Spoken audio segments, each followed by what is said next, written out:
Today I'm joined by my friend Sean to talk about the left-handed knuckleball pitcher Gene Bearden.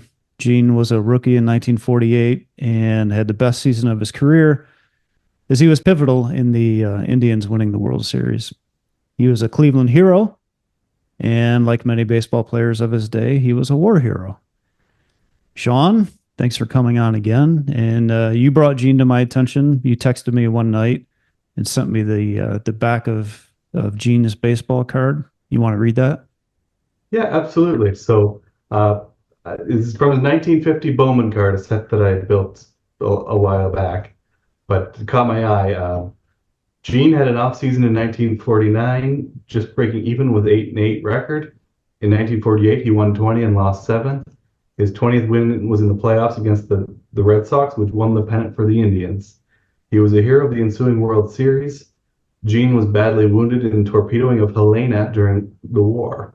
Doctors feared he may not walk again. I always love the biographies on the back of these baseball cards because Yeah.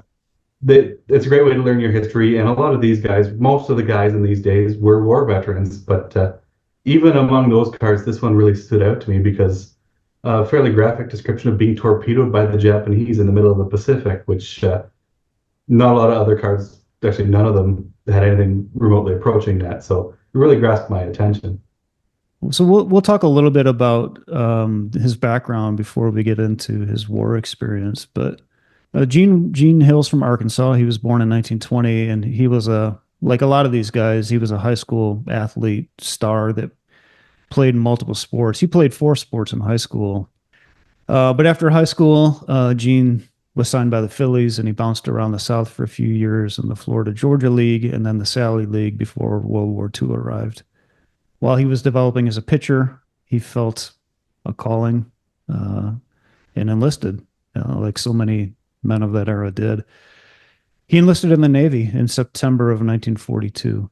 And Sean, I'll let you talk about the attack. This was Sure. all new stuff to me.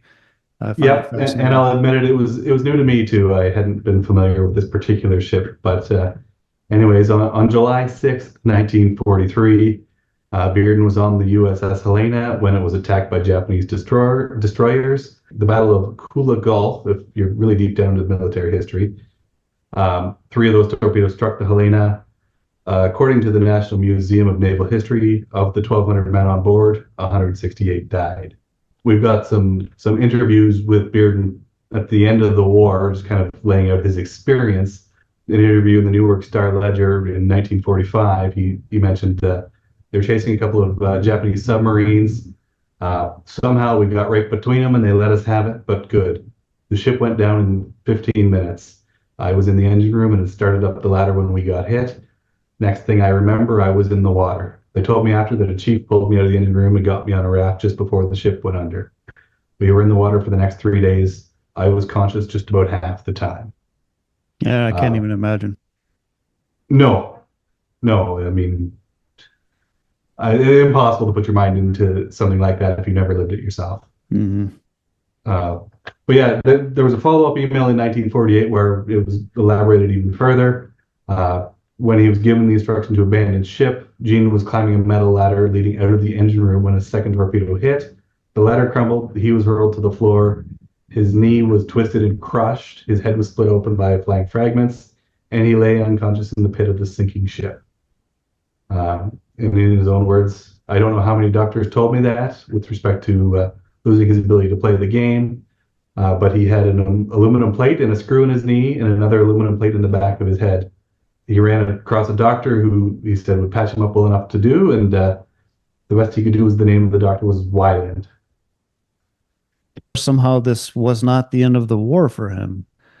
After the sinking of how do you think you say that? Helena or Helena? 50-50. You go with Helena, I'll go with Helena. Helena? Okay. He was Yeah. assigned to a destroyer, the USS Elliott, and incredibly survived another torpedoing that sank that destroyer, where he broke both his legs, his right arm was shattered, and he suffered a back injury. So he had quite the experience in World War II. Yeah, that's an understatement. Obviously, with the injuries he suffered in the war, took a little bit of time to get to the majors. Remarkably, in 1945, he was back pitching, went 15 and 6 between A ball and double A. 1946, he went up to triple A in Oakland. He attributed the success to the addition of a new, I guess, quasi knuckleball, he described it, Hmm. in addition to his fastball and slider. He went 15 and 4 that year. He went 16 and 7 in 1947, got a cup of coffee in the majors, and then in 1948 he made the team for good, and he really hit the ground running. He went 19 and 7 as a rookie. He won his last 5 games of the year, 4 of them by complete game, which sounds remarkable now, but in those days was probably fairly ordinary. But the season came down very end of the road. It was 96-58 was the Indians' record, tied with the Red Sox, which meant a 1-game playoff. Now, if you're familiar with the Cleveland Indians of those days, you've got Bob Lemon, Bob Feller, and Satchel Paige at your disposal. So uh, you can imagine my surprise when I saw that Lou Boudreau went with Gene Bearden to pitch the tie-breaking game. Yeah. But as you know, he delivered because the Indians went on to the World Series. He went a full game, 8-3 win, uh, and was carried off the field when that game when he recorded the final out. So really a remarkable performance to get the Indians to the World Series. As I said, he was carried off the field, but the season didn't end there. They still had to play the World Series, Hmm. and he, I would argue, was the reason they won the World Series in 1948. He threw a complete game shutout in Game 3. Um, Boudreau was going to hold him out for a Game 7 start if the tiebreak was necessary, but they had an opportunity to win in Game 6, and so he brought him in for the final 1 2/3 innings. When he came in, there was a bases loaded 1-out jam in the 8th. He managed to escape, and then he shut them down in the 9th. So if you're familiar with Baseball Reference, they have something called championship win probability added, which measures just how much a player has contributed to the team winning the championship. And not surprisingly, Bearden led the Indians in 1948 as the greatest contribution to them winning the championship. So, Yeah. he's on top of the world. He finished runner-up in the Rookie of the Year voting. He won the tie-breaking game. He carried the team through to the World Series. If there had been a Cy Young award at the time, he probably would have won it.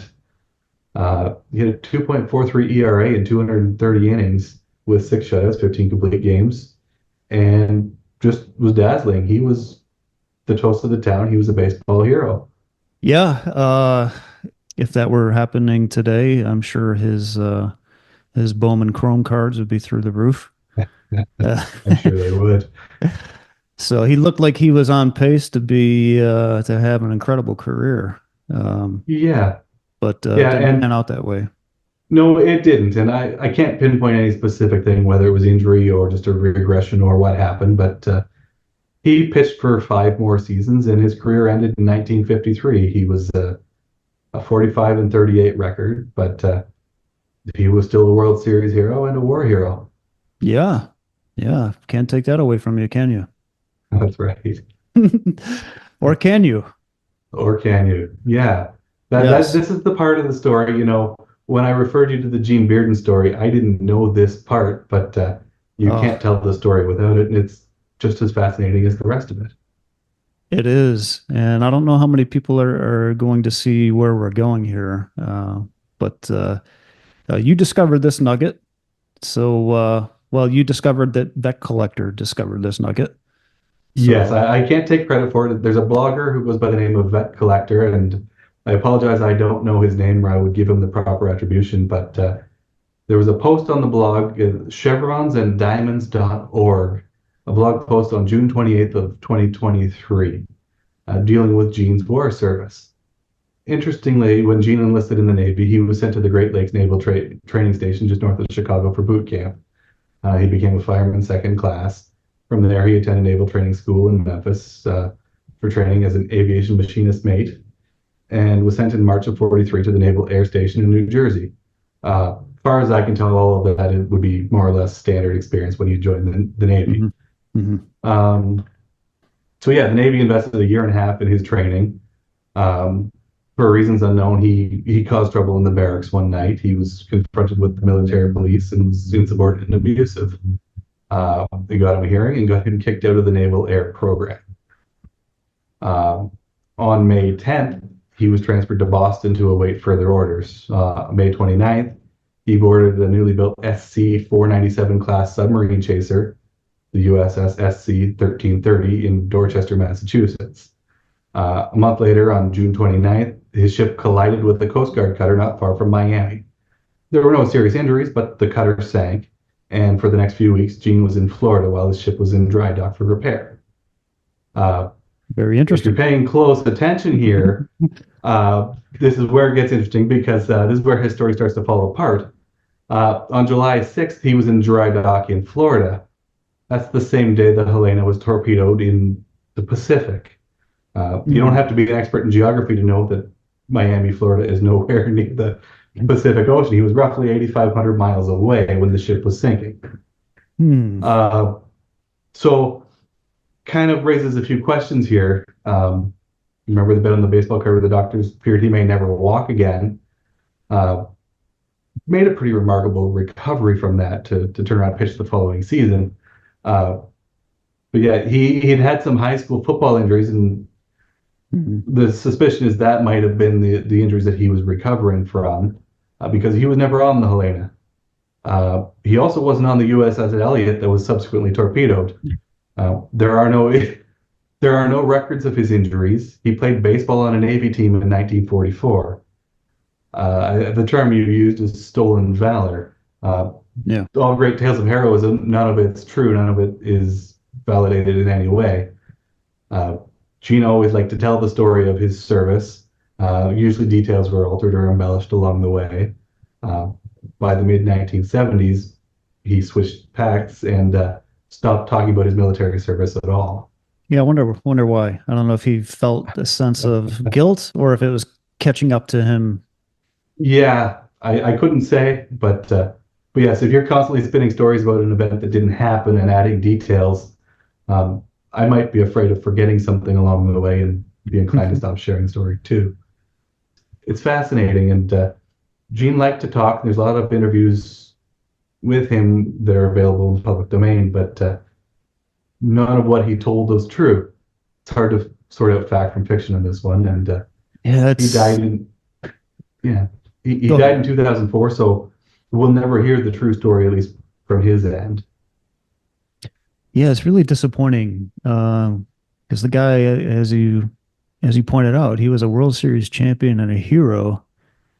And now, granted, he first started claiming those war things before he was a hero on the baseball field. But Yeah, I mean, he had and he had multiple chances to back off those claims, and he doubled down and made him even more dramatic. So yeah, the devastating injuries, the second ship being torpedoed, all the plates and screws everywhere, yeah, uh, and he did all this stuff. while he was playing with dudes who actually did serve Yeah, and suffered, and yeah, the vast majority of players in the majors at that time had military service, yeah, and I, as I said to you, I don't know if it's an inferiority complex where serving in the Coast Guard in Florida doesn't carry the same prestige as being torpedoed in the Pacific fighting the Japanese. So, yeah. as you put it, everybody wants to be members of SEAL Team 6 when it comes to describing your military service. Yeah, yeah. I mentioned to Sean that I have a friend who served in the Coast Guard, and he's always telling me, how come nobody you never hear somebody you never hear. He's like, I almost think like nobody ever served in the Coast Guard. Everybody served in special forces and black ops and SEAL Team 6. Like he must be the only dude who served in the Coast Guard. But it's Yeah. yeah, I don't know. I had Sean and I first met on Reddit, and I was using Reddit. Ask Psychology is one of the subreddits, and I was trying to talk to psychologists to find out a little bit more about stolen valor in general, and whether it's something that can be classified as narcissistic personality disorder. And I didn't get much traction there. People were saying, it's you got to be careful making any kind of diagnosis about things like that. But I was just trying to get a handle on what would drive somebody to do that, to fabricate such an elaborate Yeah, lie. and the simple truth is he didn't need to. Didn't He need to. legitimately served his country in the war. That I qualifies him as a know. hero, and you don't need to dress that up any further. That alone Exactly. should have been good enough for anybody. Yeah. I don't know. It's strange, Like you said, I don't know if I was recording earlier. Like you said, we've all got that one friend who, if you caught a 12-inch fish, he caught a 14-inch fish. Yeah, And I yeah. don't know, man. It's And I weird. mean, as I said, we'll never know. That makes as much sense as anything. Is that he just had to, maybe there was some sort of inadequacy or Mm. something that he felt the need to I don't know, to When you embellish to first, make himself feel like yeah, he belongs.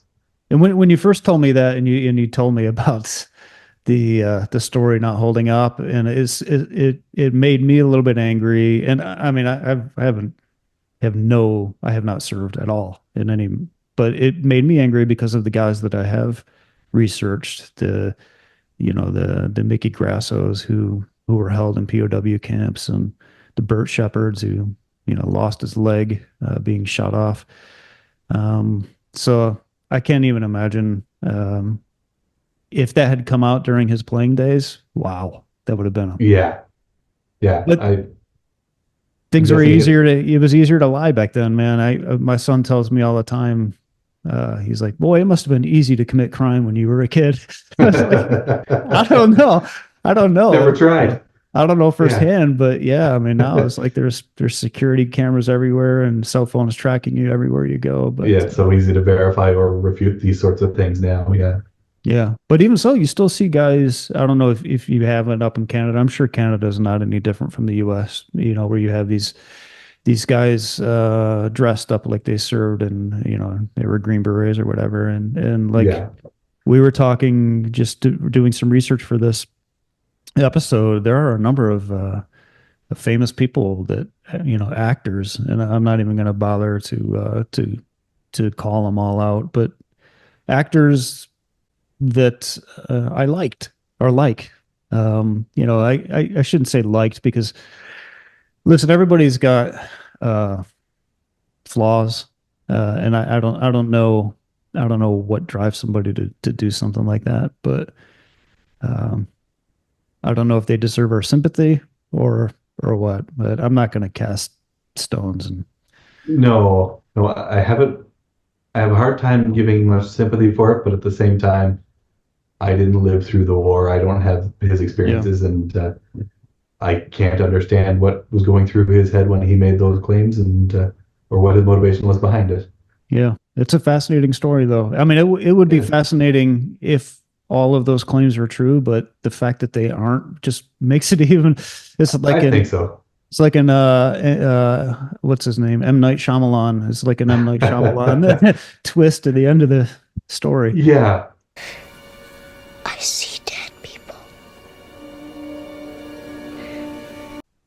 But this is about as close as I'm going to get to that level, but yes. Yeah. well, thanks for your time, Sean. I Well, appreciate it, and yeah, thanks for having me. we'll Happy to do it. get you back on here soon. Absolutely.